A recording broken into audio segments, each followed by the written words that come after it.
Hey, what's up everyone? I hope you're all having a wonderful day or night, but for now, let's get into the video. Alright, never have I ever gotten cheated on. Never have I ever slept with my best friend's ex-boyfriend when she left a party blacked out drunk. What? I already know. What are you talking about? I already know. Don't lie. Don't lie to my face. I found out. How? Who do you think? No, like seriously.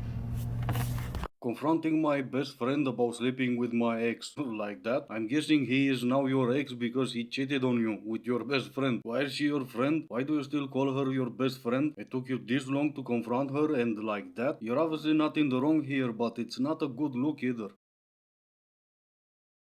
I need to come on here and share the story because literally the audacity of men is insane. I got a call from one of my friends today and she's like, you need to answer your phone. Something happened. I'm like, oh my God, what? Like that is how you grab a girl's attention. So we get on the phone and she starts talking about this guy that she's been talking to for the past 5 months. And when I mean talking to, I mean like they were dating, they were going on multiple trips together. She met his family, he met her family, the whole thing. I mean, I saw a picture of this man and he's like drop dead gorgeous, like so handsome, it almost hurts your eyes. And everything that she was saying is that he was literally Prince Charming. Not a single red flag on this man. He was so perfect, it hurt. Right before they started talking, he was in a relationship for like a couple years with this girl. And we'll skip ahead because this is a 3 minutes long video. They're in a foreign country, just them two, in like a crazy area. She woke up one morning and he wasn't there. And so she calls him and he left his phone in the room, but he hid it in his suitcase, like literally wrapped it up in his sweatpants. So obviously what does she do? She's like, why is his phone here? Goes on it. Literally on the notifications, there's a text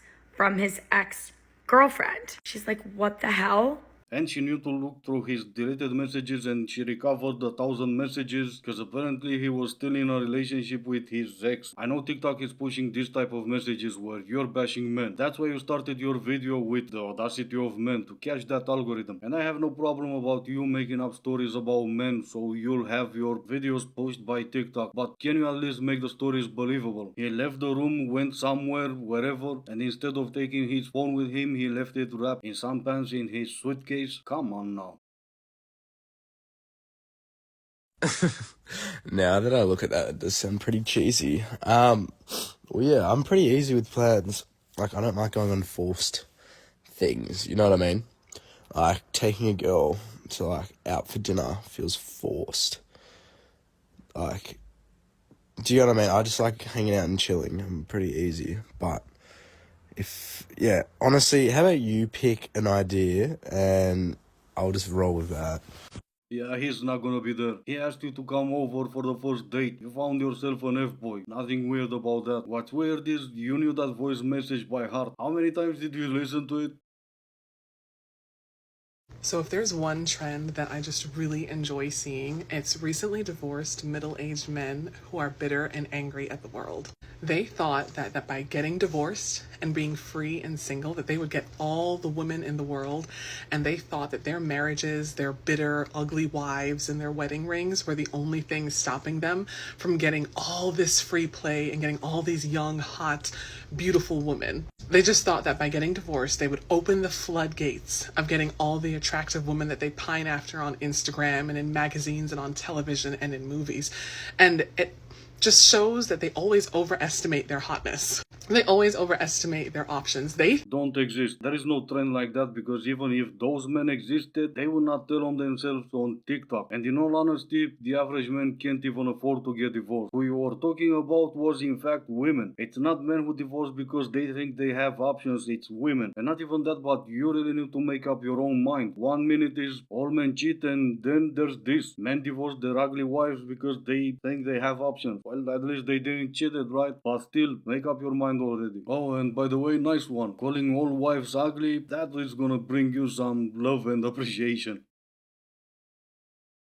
My ex tried to cheat on me, so this is what I did. So my ex would always sleep with his phone on his pocket. No, he did not. What was he sleeping in? Sweatpants? Again, try to make the life believable. It's not even that hard. I was heading to the bathroom, I saw his phone lighting up. It was weird because I saw a girl's name and it was that girl saying, "Give it to me, baby. Aha, aha." I'm sorry about that. This is why I never became a singer. Let's get into the lie about what you did, because that's how we started your video about what you did. So I decided I was going to create a fake profile. So I asked one of my friends that he hadn't met to send me, like, I asked her if I could use her pictures to create a fake dating profile so I could see if we matched, to see, you know, if I could get a nice revenge. I suggested he paid us a hotel room, and he said yes. Mind you, he is unemployed. I've been providing for this relationship, or in this relationship, since he's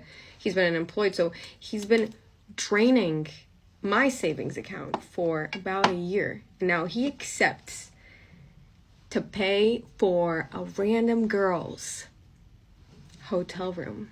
After he had talked to this girl and we had arranged the hotel room and everything, he comes and he asks me, the real me, not the dating app me, for $50 because of his mom's birthday.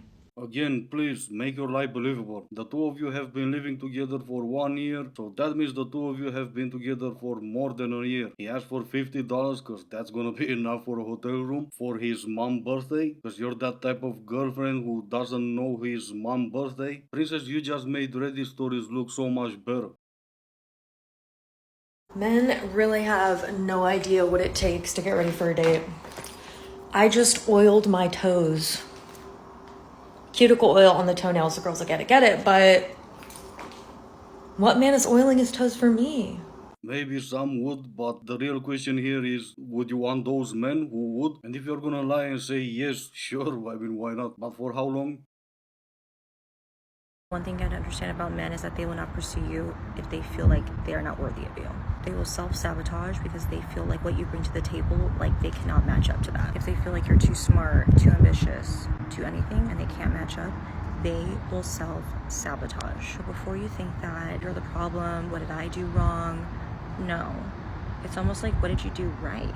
As it turns out, nothing. And for no other reason except they listen to you. This is the part I don't understand. Obviously you have no idea what men do, what men think, what men feel. Why even act like you're this huge expert on men when you have no idea what you're talking about? If men want something, they're gonna get it. They don't self-sabotage on anything. Especially when it comes to the girl they found worthy. If they didn't chase you, it's not because they self-sabotage. They didn't find you worthy.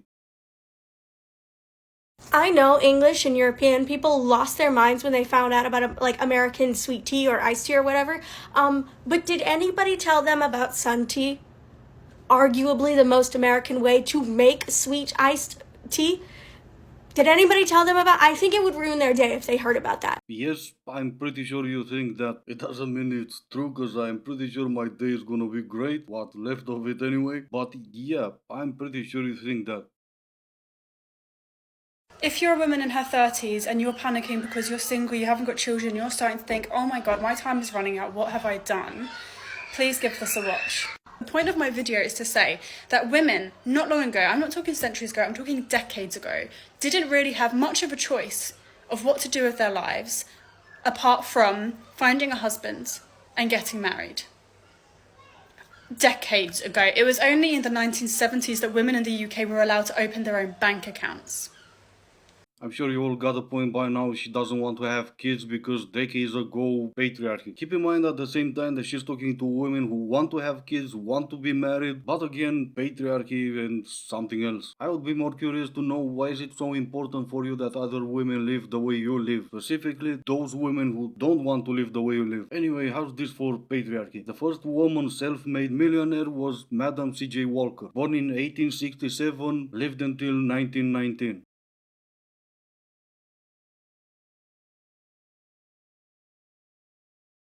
Alright, and this is gonna be it for today. As always, I do hope you enjoyed it. If you didn't, I still appreciate you for making it this far. Thank you all so much for watching. Stay safe, and I will see you in the next one.